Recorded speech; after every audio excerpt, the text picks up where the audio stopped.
Ford Mustang, it's an iconic shape and it definitely turns heads. This one's a bit different though. This is the Mustang EcoBoost. That means it's got a 4-cylinder instead of a V8 engine. And here are the 5 things we reckon you need to know about it.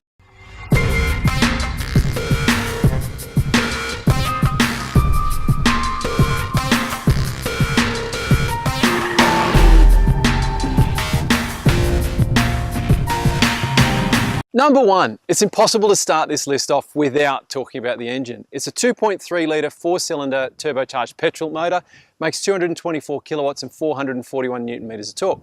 That's a fair amount of power. It's also a very flexible engine and it's more fuel efficient than ever before too. But it's not a V8. It doesn't sound like a V8, and even though you can change the way it sounds inside the car from normal to sport to track, it still doesn't sound like a V8.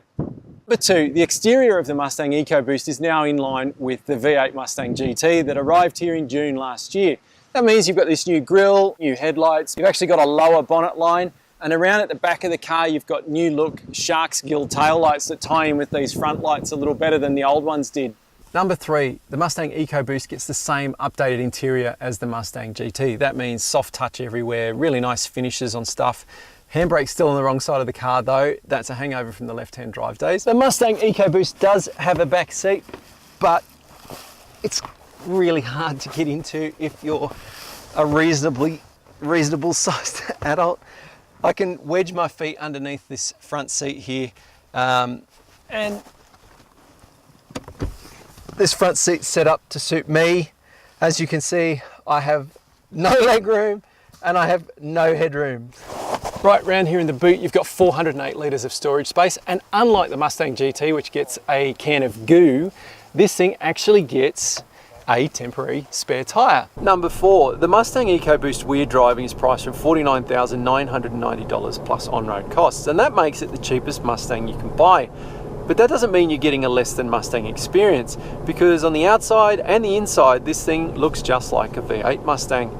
And you're getting plenty of kit for your money. Dual zone climate control, heated and cooled front seats, Ford's latest Sync 3 infotainment system. You're also getting plenty of active safety like autonomous emergency braking, active cruise control, and lane keep assist. But the Mustang still only carries a 3-star ANCAP rating. Number 5, okay, full disclosure, yesterday when we started shooting this video, the sun was blazing down. Today it's raining, but we've got to get it finished, so let's get into it. Okay, so the EcoBoost engine doesn't have the same rumble as the V8 does. And no matter how much you play with the noise enhancement settings, it's never going to sound like a V8. And I think that affects the way you think about the car when you're behind the wheel, because you're not hearing what you think you're meant to be hearing when you see the pony badge. That said, look, there's plenty of grunt on offer, and the 6-speed manual transmission in our car is perfectly matched to the engine. Good shift, good clutch action. It's pretty hard to stuff up the shift in this thing. The lighter engine is actually an advantage. This Mustang EcoBoost turns into corners better than the V8 Mustang.